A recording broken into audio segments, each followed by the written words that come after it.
Hindi may pagkakaila na marami ang nawalan ng trabaho dahil sa pandemya.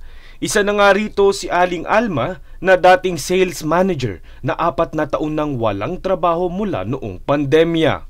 In my age, kahit ganito yung age ko na nasa 40s na, so kailangan natin pa rin ma-explore. Gusto ko maiba naman. Alam mo, gusto ko talaga housekeeping. Kasi gusto ko ma-experience mag-work sa hotel. Kabilang si Aling Alma sa libo-libong mga kababaihan na nakilahok sa isang malaking job fair na inilunsad sa lungsod ng Pasay. Sa titulo ng programa na Trabaho para kay Juana, layo nitong mas mabuksan ng oportunidad ang mga kababaihan sa trabaho. Sa pangunguna ni Mayor Imelda Calixto Rubiano, parte ito ng pakikiisa ng lungsod sa National Women's Month ngayong Marso. Nandito din ang aming beneficiaries dahil gusto nilang magkaroon ng emergency employment, nagkaroon din kami ng tupad.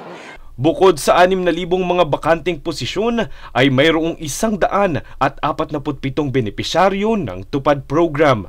Ito'y kung saan magtatrabaho ang mga displaced at disadvantaged workers ng 10 araw na makakatanggap ng minimum wage na sweldo. So ang layunin naman ng programa ay that is to give emergency employment doon sa mga walang trabaho o kaya naman ay mga walang trabaho sa kasalukuyan. Hindi lamang trabaho at negosyo ang hatid ng proyektong ito ng lokal na pamahalaan ng Pasay, kung hindi pagtulong na rin sa mga kabuhayan ng mga residente. Ito ay dahil maghahandog ang DOLE NCR sa ilalim ng kanilang livelihood program ng 18 sako ng bigas o katumbas ng 30,000 pesos na halaga ng bigas. Ang lahat ng ito ay buong matatanggap kada individual na nasa kabuang 21 ang benepisyaryo.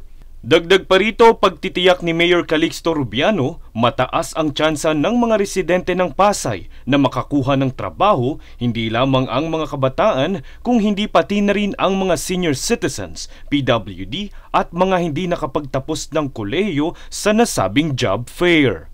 Francis Riudique, nag-uulat para sa One Media Network.